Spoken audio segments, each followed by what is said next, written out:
जय हिंद। मेरा नाम धनवी प्रदीप सोनुले है। मैं कक्षा 8 की छात्रा हूँ। आप सभी को पता है कि 26 जनवरी क्यों मनाते हैं। आज मैं आपको थोड़ा अलग बताने वाली हूँ। जय हिंद। आप सभी देशवासियों को गणतंत्र अर्थात रिपब्लिक डे की ढेर सारी शुभकामनाएं। आज मैं आपको बताना चाहूंगी इंडिपेंडेंस डे, रिपब्लिक डे और संविधान दिवस में क्या अंतर होता है। संविधान को 2 महीना लेट लागू क्यों किया गया, बनाने के बाद उसको लागू क्यों नहीं किया गया, 2 महीने बाद क्यों लागू किया गया। देखिए, 15 अगस्त 1947 को हम आजाद हो गए, हम अंग्रेजों से आजाद हो गए। हालांकि उस समय में भी हमारे ऊपर फ्रांस पुर्तगालियों का कब्जा था। वो लोग पुर्तगाली फाइनली 1961 में गए गोवा को आजाद करके। सबके बाद गोवा आजाद हुआ है। लेकिन बात यह आती है कि हम आजाद अंग्रेजों से हुए थे, लेकिन हमारे ऊपर किसी का शासन ही नहीं था। हमारे ऊपर कौन शासन करेगा यह कोई डिसाइड नहीं था। इसीलिए 15 अगस्त 1947 को हम आजाद हो गए। इसीलिए आजादी दिवस, इंडिपेंडेंस हम मनाते हैं अभी। लेकिन हम लोगों के ऊपर इंग्रज कह रहे थे हम आपको फाइनली तभी छोड़ के जाएंगे जब आप संविधान बना लेंगे तब। तो हम लोग 1946 से 1949 के बीच में संविधान बनाए, जो फाइनली बन के तैयार हुआ 26 नवंबर 1949 को। 26 नवंबर 1949 को जिसे हम कहते हैं संविधान दिवस। तो संविधान बन गया था लेकिन लागू ही नहीं हुआ था। लेकिन अब यहाँ आजाद हम हो गए, संविधान हो गया यहाँ पर। लेकिन जब तक संविधान लागू नहीं किया जाता हम कैसे गए, हमारे ऊपर किसका शासन चल रहा है। रियलिटी में देखिए, हमारे ऊपर किसका शासन चल रहा है, संविधान का। सुप्रीम कोर्ट, प्रधानमंत्री, राष्ट्रपति, नीचे से ऊपर तक सब संविधान के अधीन काम करते हैं। तो संविधान बन गया था लेकिन लागू ही नहीं हुआ था। इसे 2 महीना बाद लागू किया गया।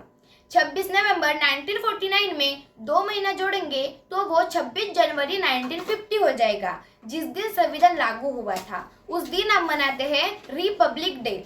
रिपब्लिक डे का मतलब होता है भारत एक रिपब्लिक है, अर्थात यहाँ के राष्ट्रपति खानदानी नहीं होंगे, वंशानुगत नहीं होंगे, बल्कि चुन के आएंगे। यहाँ के राष्ट्रपति, प्रधानमंत्री चुन के आते हैं और इन्हीं लोगों का हमारे ऊपर शासन रहेगा।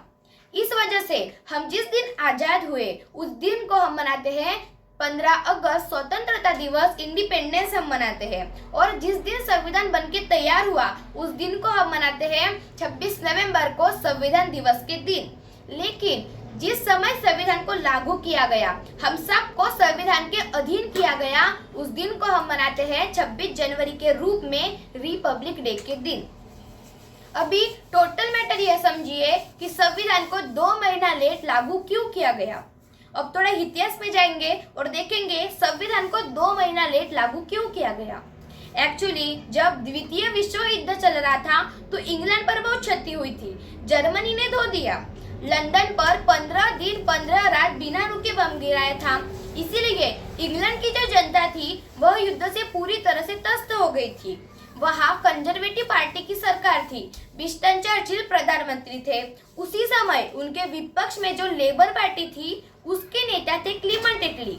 तो क्लीमेंट एटली ने कहा हमारी सरकार आएंगी तो हम भारत को स्वतंत्र कर देंगे। तो भारतीय ने भी उनका समर्थन किया था।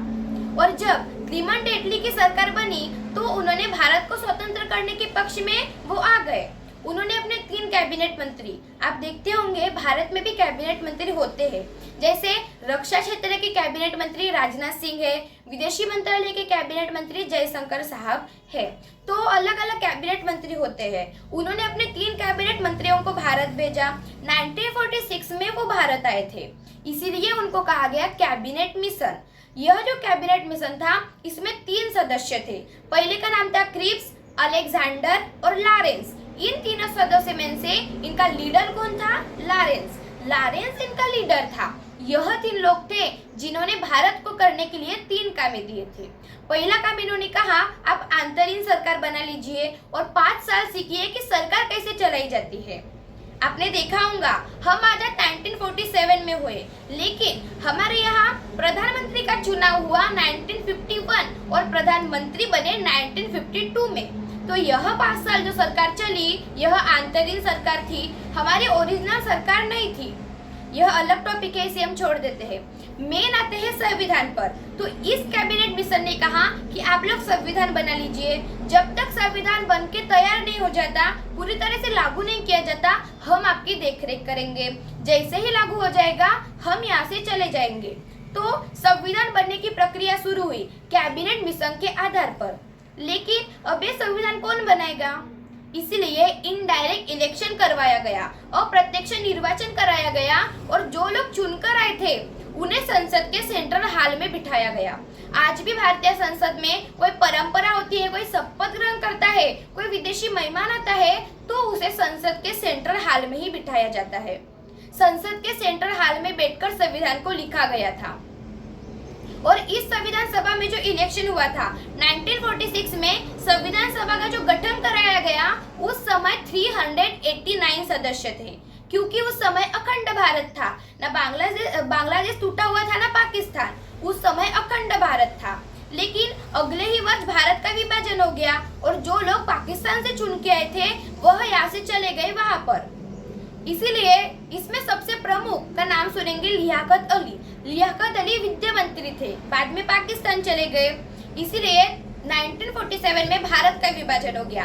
देश का विभाजन होने के बाद केवल 299 ही लोग बच गए, और इन्हीं लोगों ने आगे संविधान को बना रहे थे। 1947 में लिखा, 48 में लिखा, 49 में लिखा, और जब संविधान में फाइनल हस्ताक्षर करने की बारी आई 1950 तक, तो 24 जनवरी 1950 में फाइनल हस्ताक्षर हो रहा था, तो कई लोगों का देहांत हो गया।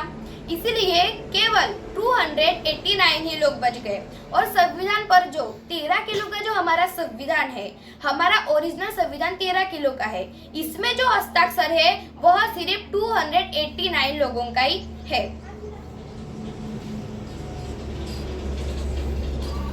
जिसमें 15 महिलाएं हैं। तो सोचिए, महिलाओं के महत्व को हम कभी भूल नहीं सकते। तो संविधान को कैसे बनाया गया? तो अलग अलग कमेटी बनाई गई, और उनकी जिम्मेदारी उनको सौंपी गई कि यह आपकी कमेटी है, यह आपकी जिम्मेदारी रहेगी। राज्य को कैसे चलाना है यह राज्य मंत्री आप बताएंगे। तो ऐसे अलग अलग 13 समिति थी। इन 13 समितियों में जो सबसे प्रमुख समिति थी उसका नाम था प्रारूप समिति। इंग्लिश में इसे कहते हैं ड्राफ्टिंग कमेटी। तो इस ड्राफ्टिंग कमेटी के जो अध्यक्ष थे वह भीमराव रामजी आम्बेडकर थे। बहुत ही विद्वान, मतलब हम क्या कहें, हमारे पास शब्द ही नहीं है इनके विद्वत्ता के बारे में। तो इन्होंने सभी समितियों को आपस में कोऑर्डिनेशन बनाया, कहा क्या सही है, कहा क्या गलत है, इसमें सुधार कराया। तो भीमराव रामजी आम्बेडकर 13 समितियों में जो सबसे प्रमुख समिति थी प्रारूप समिति, इसके यह चेयरमैन थे। इसीलिए इनको फादर ऑफ इंडिया कॉन्स्टिट्यूशन के नाम से भी जाना जाता है। अस्थायी रूप से भले ही 2 दिन के लिए अध्यक्ष सच्चिदानंद सिन्हा थे, लेकिन अस्थायी रूप से संविधान सभा के अध्यक्ष राजेंद्र प्रसाद थे। इनकी देखरेख में यह अध्यक्षता करते थे। आप बैठिए, आप अपना डिसीजन सुनाइए इस तरह। और संविधान सभा के जो सलाहकार थे वो BN राव थे। BN राव बहुत ही विद्वान थे। इन्होंने विदेशी संविधानों का अध्ययन करके जहाँ से इनको भारत में सही लगा वहाँ से ये भारत में समावेश कर देते थे। तो BN राव बहुत ही विद्वान थे। इनके विद्वत्ता के बारे में हम यह अंदाजा लगा सकते हैं कि इन्होंने म्यांमार के संविधान बनाने में भी मदद की थी BN राव ने। तो संविधान हमारा बन गया।